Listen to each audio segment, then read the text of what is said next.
Dengan kesetiaan-Nya Tuhan siap mengampuni dosamu. Oh, baliklah pada Allah. Oh, baliklah pada Allah. Jangan lambat, hai sobatku. Tuhan tunggu kepadamu. Oh, baliklah pada Allah. Mari balik pada tangan kasih-Nya. Di sanalah kau rasakan hangatnya. Kau kan hidup dalam kelimpahan-Nya. Oh, baliklah pada Allah. Oh, baliklah pada Allah. Jangan lambat, hai sobatku. Tuhan tunggu kepadamu. Oh, baliklah pada Allah.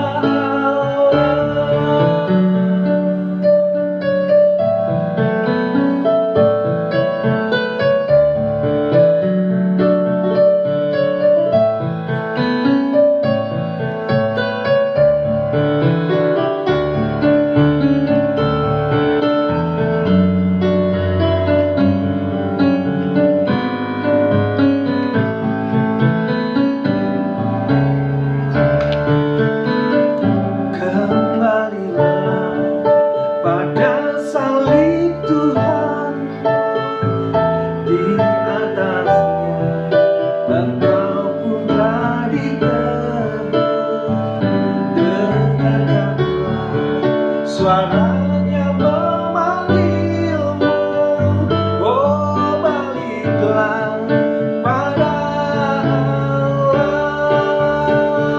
Oh, baliklah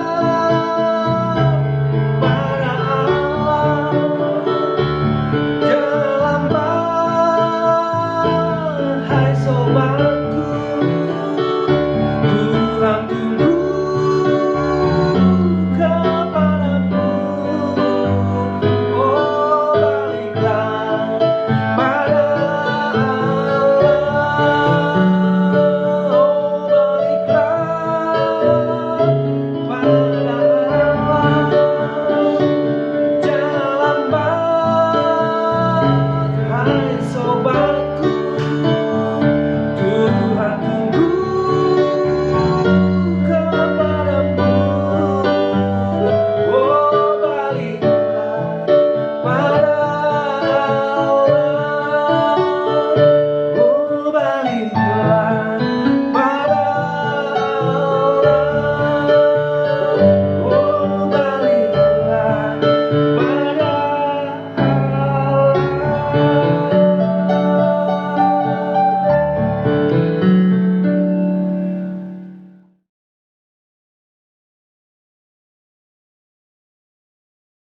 Shalom, Bapak Ibu, Saudara sekalian yang dikasihi dalam Tuhan. Pada malam hari ini kita akan bersama-sama membahas satu jemaat yang ada di dalam kitab Wahyu, yaitu jemaat di Pergamus. Bapak Ibu, jemaat di Pergamus ini merupakan gambaran dari sebuah gereja yang mulai hanyut di dalam kehidupan duniawi. Mari kita bersama-sama membuka Alkitab kita dari Wahyu pasal yang kedua. Wahyu pasal yang kedua, ayat yang ke-12 sampai dengan yang ke-17. Wahyu pasal 2, ayat 12 sampai 17. Kepada jemaat di Pergamus. Dan tuliskanlah kepada malaikat jemaat di Pergamus, inilah firman Dia yang memakai pedang yang tajam dan bermata dua. Aku tahu di mana engkau diam, yaitu di sana, di tempat tahta iblis, dan engkau berpegang kepada namaku, dan engkau tidak menyangkal imanmu kepadaku, juga tidak pada zaman Antipas saksiku yang setia kepadaku, yang dibunuh di hadapan kamu, di mana iblis diam. Tetapi aku mempunyai beberapa keberatan terhadap engkau. Di antaramu ada beberapa orang yang menganut ajaran Bileam, yang memberi nasihat kepada Balak untuk menyesatkan orang Israel, supaya mereka makan persembahan berhala dan berbuat zina. Demikian juga ada padamu orang-orang yang berpegang kepada ajaran pengikut Nikolaus. Sebab itu, bertobatlah. Jika tidak demikian, aku akan segera datang kepadamu, dan aku akan memerangi mereka dengan pedang yang di mulutku ini. Siapa bertelinga, hendaklah ia mendengarkan apa yang dikatakan Roh kepada jemaat-jemaat. Barang siapa menang, kepadanya akan kuberikan dari mana yang tersembunyi, dan aku akan mengaruniakan kepadanya batu putih yang di atasnya tertulis nama baru, yang tidak diketahui oleh siapapun selain oleh yang menerimanya. Demikianlah firman Tuhan. Bapak Ibu, mari pertama-tama kita melihat kondisi dari kota Pergamus. Kota Pergamus ini terletak kira-kira 100 km di sebelah utara kota Smyrna. Kota ini terletak di sebuah bukit yang berbentuk kerucut. Di zaman modern ini, kota ini disebut kota Bergama yang terletak di Turki. Kota Pergamus merupakan ibu kota Asia pada masa itu.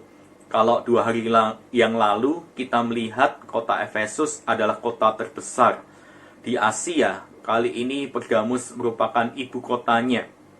Bapak Ibu, kalau kita melihat sebagai kota tertua di Asia, kota Pergamus memiliki kuil penyembahan terhadap kaisar.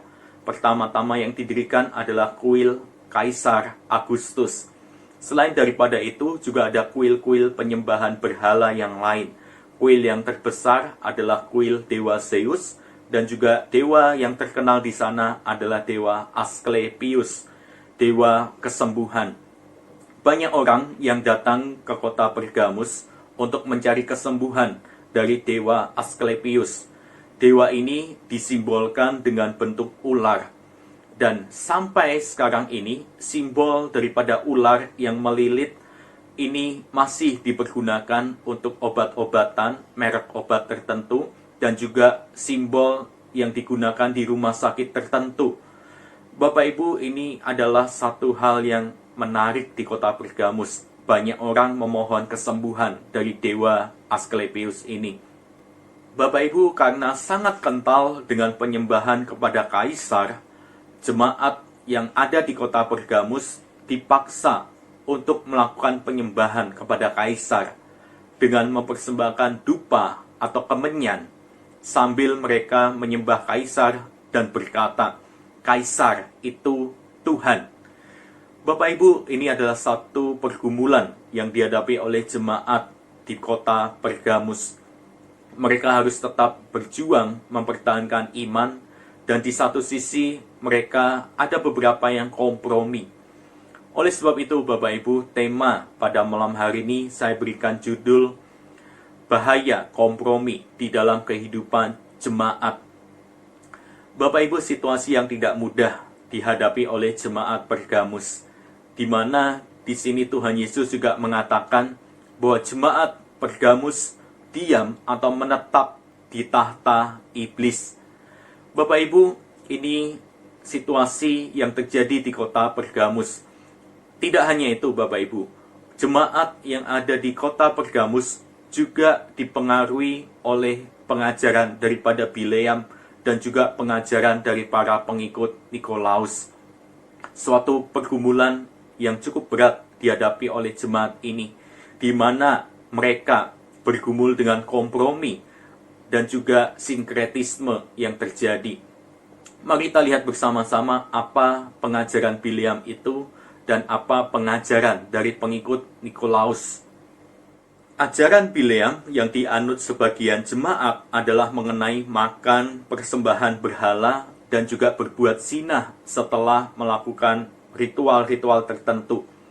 Godaan ini begitu kuat sehingga sebagian orang-orang Kristen di Pergamus mulai berkompromi, dan mungkin mereka berargumentasi bahwa seseorang boleh ikut di dalam pesta kafir dan ikut makan daging yang telah dipersembahkan, dan bahkan ikut mempersembahkan dupa atau kemenyan kepada kaisar, asal mereka menyadari bahwa berhala yang disembah, bahwa kaisar itu bukan apa-apa.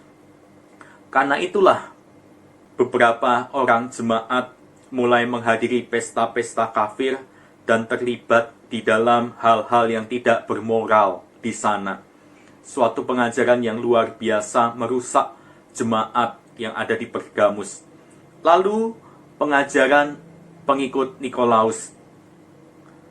Nikolaus menyesatkan beberapa orang di jemaat untuk kompromi dengan nilai-nilai dan agama Romawi. Bapak Ibu, perlu kita ketahui bahwa kompromi berarti menurunkan nilai kebenaran demi diterima oleh orang lain yang berbeda penilaiannya dengan kita. Tujuan daripada kompromi biasanya supaya diterima oleh orang lain atau untuk menghindari permusuhan. Dan disinilah para pengikut Nikolaus berusaha untuk mempengaruhi jemaat supaya mereka bisa diterima secara sosial dan juga demi mencegah bencana ekonomi di kota-kota Asia. Mereka mengajarkan bahwa tidak apa-apa beribadah kepada Yesus, tetapi juga melakukan tradisi atau praktek atau budaya daripada agama Romawi. Para pengikut Nikolaus adalah sebagian atau segolongan orang yang dengan ajaran dan hidup mereka berusaha untuk menghapuskan sekat perbedaan antara gereja dan dunia. Bapak Ibu, ini adalah gambaran daripada gereja Pergamus yang merupakan gambaran gereja yang mulai mengadopsi nilai-nilai duniawi masuk ke dalam gereja. Bapak Ibu, jemaat di Pergamus sangat kompromi. Beberapa dari mereka mulai terpengaruh oleh ajaran Bileam dan ajaran pengikut Nikolaus. Bapak Ibu saudara yang dikasihi oleh Tuhan, ini adalah teguran yang keras bagi jemaat di Pergamus, di mana Yesus menyuruh mereka untuk bertobat. Tidak ada jalan yang lain. Mereka harus bertobat. Karena kompromi ini sangat luar biasa sekali dampaknya. Bapak Ibu, pada masa kini, sadar atau tidak disadari, fenomena gereja yang digarami oleh dunia mulai terasa. Gereja mulai mengadopsi dan mengakomodasi kebudayaan sekular di dalam bentuk peribadahannya. Bahkan ada gereja yang menyanyikan lagu sekuler atau lagu duniawi di dalam ibadahnya dengan dalih berusaha untuk relevan dan supaya bisa menjangkau orang yang belum mengenal Tuhan. Bapak Ibu, praktik-praktik semacam ini membangkitkan murka Tuhan. Karena apa? Karena kuasa Tuhan seakan-akan dilecehkan. Ini sama saja dengan melakukan praktik sinkretisme, menyembah Tuhan sekaligus mengagungkan dunia. Ingat Bapak Ibu, Tuhan Yesus pernah mengatakan, kamu tidak bisa mengabdi kepada dua tuan. Dan di sini kondisi jemaat di Pergamus, mereka mencampur adukan. Beberapa jemaat mulai terlibat di dalam kompromi. Kompromi menyebabkan pembusukan di dalam gereja Tuhan. Ini jauh lebih berbahaya daripada berbagai aniaya yang terjadi di luar gereja. Kompromi menggelemakan semangat permisif dalam pengajaran yang ketat dan mencampur adukan pengajaran itu sehingga ajaran itu dapat diterima meskipun pengajaran itu salah. Sungguh mengerikan Bapak Ibu apabila saat itu terjadi. Gereja dan orang percaya tidak lagi ada bedanya dengan dunia. Lantas pertanyaannya, gereja menggarami dunia atau dunia menggarami gereja? Bapak Ibu, kendati demikian, Tuhan Yesus juga memuji jemaat yang ada di kota Pergamus. Tuhan Yesus memuji bahwasanya di antara mereka masih ada orang-orang yang setia kepada Kristus. Mereka tetap memberitakan kabar baik, memberitakan ajaran tentang Kristus di tengah-tengah kota yang begitu syarat dengan penyembahan berhala. Tuhan Yesus juga mengingat pada zaman Antipas bahwa orang-orang Kristen yang di sana tetap berjuang, tetap setia, taat kepada Kristus sampai pada akhirnya. Ini adalah satu hal yang luar biasa. Namun memang disayangkan sebagian jemaat mereka mulai terlibat di dalam kompromi. Oleh sebab itu Bapak Ibu, apa yang mau kita sama-sama pelajari di dalam jemaat di kota Pergamus ini?